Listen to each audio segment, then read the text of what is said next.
Saya kira nomor satu ini tentang eh, kesesuaian antara apa ya, ongkos yang dikeluarkan dengan output atau outcomes atau hasil yang didapatkan.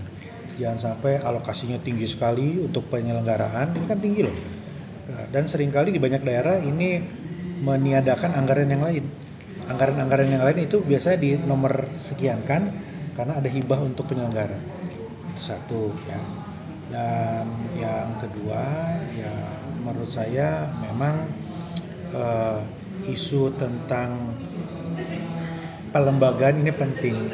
Jadi bagaimana pendanaan politik lebih jelas, lebih transparan, partai politik lebih memiliki sistem yang kuat, kaderisasi dan memperjuangkan kebijakan, ya itu penting untuk dicatat. Ya saat ini kan yang sudah masuk di prolegnas ini undang-undang pilkada, pemilu begitu ya. Dan mungkin juga ada undang-undang lain yang juga nyambung seperti undang-undang ASN. Nah, ini kan reward and punishment tentang netralitas ini ada di situ. Nah, muncul juga ide untuk membuat semacam omnibus law politik gitu ya. Jadi payung hukum yang besar untuk semua. Nah, apapun itu menurut saya nanti setelah tahapan pilkada selesai baru kita akan fokus sama-sama. Energi kita akan ke sana. Saya diminta untuk membuka ruang sebesar-besarnya. Kementerian Dalam Negeri ini ya Pak Tito juga membuka ruang untuk semua untuk memberikan masukan. Sudah ada masukan yang kita pegang dari teman-teman Perludem. Saya pelajari ada varian-varian sistem pemilihan yang sangat menarik. Artinya tidak terbagi hanya dua, terbuka atau tertutup, tapi ada mix di situ. Nah, jadi varian-varian inilah yang rasanya mungkin akan menjadi titik temu dari berbagai kepentingan. Pak, undang-undang parpol masuk juga nggak Pak nanti di Omnibus Law? Kita lihat nanti ya. Kemarin itu di inisiatif teman-teman Dewan kan undang-undang pemilu dan pilkada ya. Tapi kalau ada ide membungkus semua, menurut saya masih terbuka.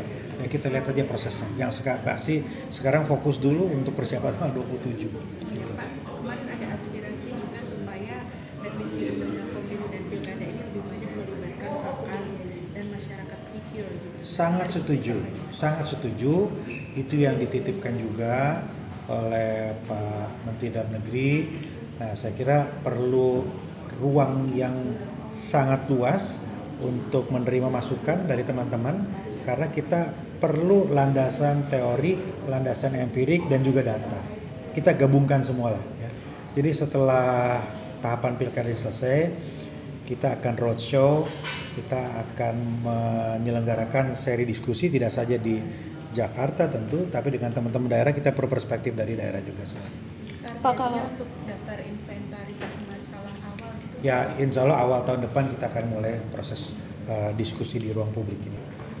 Kementerian Dalam Negeri kan sudah memerintahkan penundaan bansos ya. Saya kira sejalan dengan itu.